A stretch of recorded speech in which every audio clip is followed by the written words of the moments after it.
Hello, this is Don Gordon with the South Carolina Division of the Sons of Confederate Veterans. If you're a male descendant of a Confederate soldier, we're calling up your unit. Join our historic honor society, and I would invite you to attend a meeting of your local camp. You can contact us at scv.org or 1-800-MY-SOUTH. Rally to us, men, while you still have rights to protect. Join the Sons of Confederate Veterans.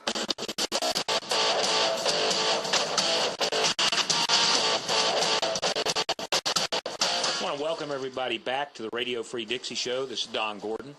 Our calling number is 742-1230. I do want to mention something about the Confederate Memorial Day observation at the Capitol yesterday. The keynote speaker was a black gentleman from Asheville, North Carolina, H.K. Egerton. And H.K. is a well-known person. He's extremely well-educated. He knows his history. And he's really one of the most dynamic speakers I've ever heard. He's absolutely great. But H.K., who is, I don't mean a little bit black, he's completely black. He shows up in a Confederate uniform carrying a Confederate flag.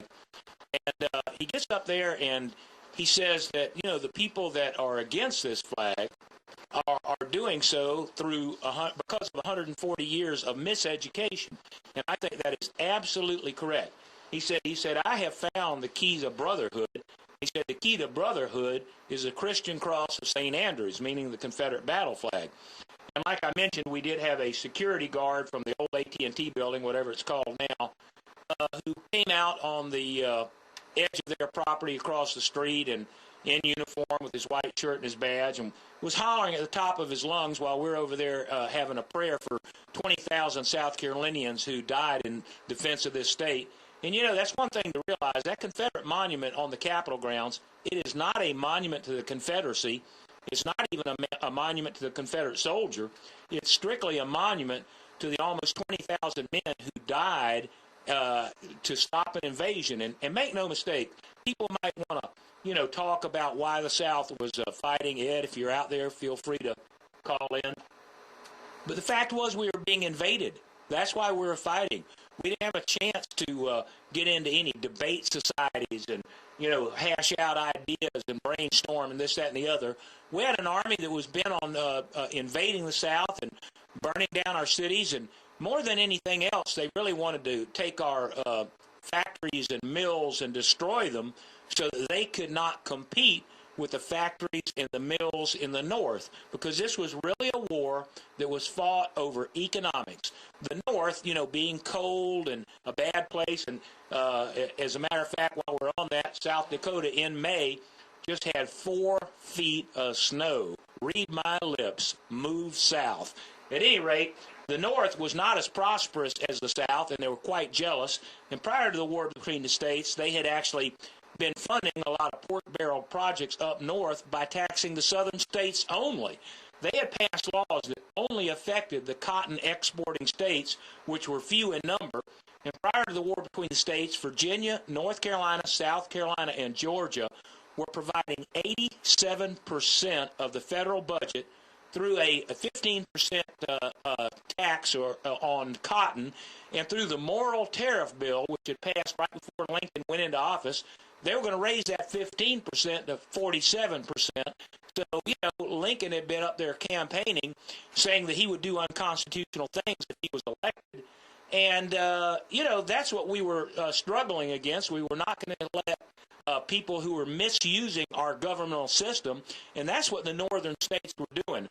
Our union of states was not meant to be misused against one region to enrich another region, but that is what was going on. And the North wanted the South to be their little captive market, and the South had found that they could get a better price for cotton across the ocean in England. English cotton mills and things like that, they really liked the southern cotton because it had a very long strand and it was easy to weave, and it would weave into a very fine cloth that was very desirable. And we also found that they had a little bit better quality of machine goods made over in England because, you know, they had been industrialized long before the northern states were. So the northern states were up there, and they were jealous, and they invaded the South. And like I said, one of their main goals was to destroy any factory or any mill, just to eliminate the competition, so that after the war, the northern part of the country would see a financial boon. And I'll tell you that a lot of fortunes that are still in existence today go back to the Reconstruction period, when coal mines got vast stretches of land in what's called West Virginia today. And by the way, West Virginia is an illegal state, if you will, because in our original Constitution there are words in there that say that no state could be formed out of a existing state or a union of other states without the existing state's approval. And I assure you that Virginia did not approve of West Virginia being formed as a state, but I guess you can say that West Virginia's existence shows that secession was a legal concept, because they obviously succeeded in secession. Our call-in number is 742-1230, 742-1230, and I do want you to know that we're not fighting the wars of yesterday. We're fighting the psychological wars of today, where people will look down upon Southerners. Now, if you don't believe it, you're wrong. I went to elementary school in Washington, D.C., and I discovered very quickly that they would attack somebody from the South just because of the way they talked. And they had a little game called Yankees and Rebels. And somebody would yell out on the playground, "Yankees or Rebel." And you were supposed to yell out, "Yankee or Rebel." And if you didn't, you were supposed to be a spy, and everybody could hit you as much as they wanted to. Well, once you yelled out "Rebel," everybody could hit you one time, and then they were supposed to run up to the building and tag it to reload. Well, one of my fondest memories is seeing the second little Yankee run in, and the surprised look on his face when I knocked the heck out of him, because he thought I couldn't theoretically hit him, but I had my own rules, and I was going to hit anybody first that was going to try to hit me. And that's pretty much the way the southern states looked at it. We were going to be invaded. Okay, we've got a caller. Caller, welcome to the show. You're on the air. Hello, Don. It's Robert. Hey, Robert. I'm glad to hear you. Now, why did you just say that secession was legal? Why do you think I said that? Secession not legal today? No, that's correct. After the war between the states, they had several Supreme Court decisions, shall we call them, that made it where now it would not be legal, but prior to those decisions, it was legal.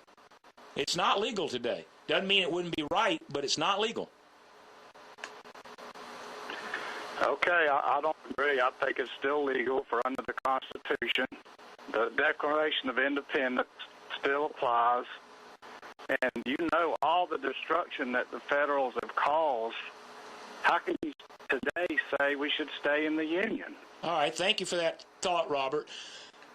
Robert, I've got to tell you that it would not be in the best interest of the South to secede. That is such a far-out notion.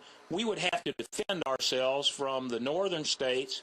Right now, the South is in the catbird seat in America, and if you're a Southern person, you know what the catbird seat is. I won't explain it. But because of the electoral system, if you don't have the Southern votes, you have to virtually get almost every other state in America to vote for you. So the South, because of the Electoral College, is very important in choosing the President of the United States of America. And I have no desire to secede. I don't think there's anything to be gained from secession, and there's plenty to be lost. We'd have so much more expense in terms of defense and other issues that we'd have to duplicate. You know that on a county level, if you've got two different school districts, you've got two different school buildings, you've got two different superintendents, and you've got more overhead. If the South were to do something stupid like to try to secede as a nation, meaning everybody, you'd be duplicating so many positions, two presidents, two vice presidents, two Congresses, two armies, two sets of generals, that it would be disastrous.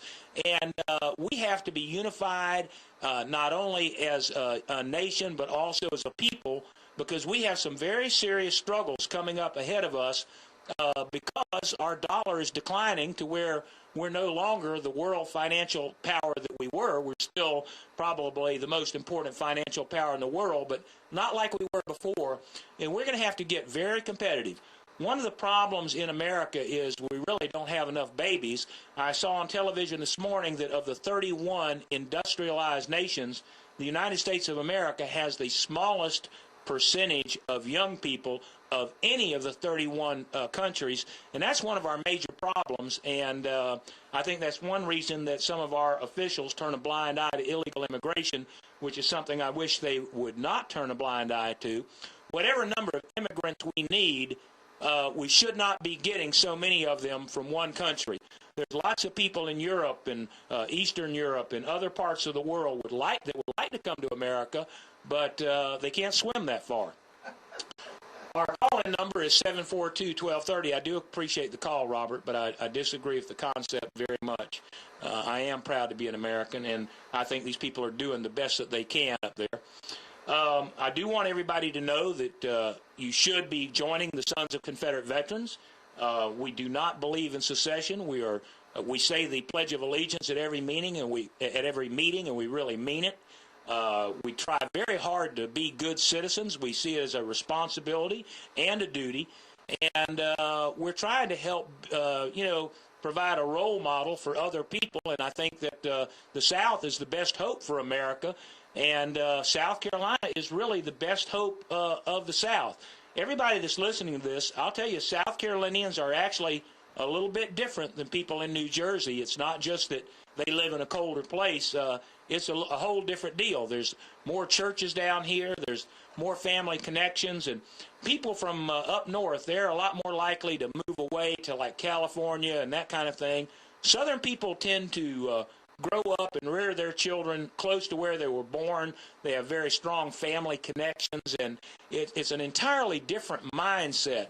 There's a responsibility that comes just by being a citizen, and part of our duties are to, help build our country the correct way. Yes, we know it's got challenges, and yes, we know that in some ways it's slipping the wrong way, but we will correct these things. Make no mistake about it. Over a period of time, our system of government means that good ideas will come to the top. And I don't mind talking to somebody like Robert who believes in secession, because I believe that any good idea can withstand scrutiny and can answer any question, whereas a bad idea cannot stand scrutiny. And Robert, I would say to you, we'll talk about this in the future. You're one of my good friends. Secession really cannot take real scrutiny. And if you really start looking at what would happen and what we'd have to do to defend ourselves and provide, Social Security benefits and this kind of thing, there's no way that the South could really make it without the entire nation because of the economic struggles. If they put on a trade embargo, we'd be sunk, that kind of thing. If we were to succeed and they wouldn't, they'd invade us again. At any rate, if you want to call in, it's 2 minutes. Is that what we've got in the show? 1.5. Okay, 1.5. Go to scv.org or go to scv.com and take a look at the websites. I'm going to give out my phone number here. All you hecklers, get ready. It's 803-454-9896. That's my home phone number. You can call, and I'll give you information about where your local camp is. You can also call 1-800-MY-SOUTH. But you guys that are driving the trucks for America, you're the ones that make America tick. The rednecks out there, and there's nothing wrong with that term. There's nothing derogatory. It really stemmed from Presbyterian clergy who were wearing red collars. It's been misconstrued now to mean a guy that works hard for a living. There's nothing wrong with either one of those, but it is the rednecks of America that make America what it is and make America tick. If they were to ever go on strike for a week, this country would really struggle. So everybody that's out there listening, I want you to make an effort to contact the Sons of Confederate Veterans or call me at 803-454-9896 and join the Sons of Confederate Veterans, because we're fighting the fight to keep the rights for your children and grandchildren, and any right that is not protected is ceded back to the government. A good example of that is the Song Dixie, and I'll tell you this, we're going to get the Song Dixie back in public. There's nothing black or nothing white about the Song Dixie. There's just something Southern, and we've had our song taken away by Federals. We'll see you next week. Fix bayonets, defend your liberty.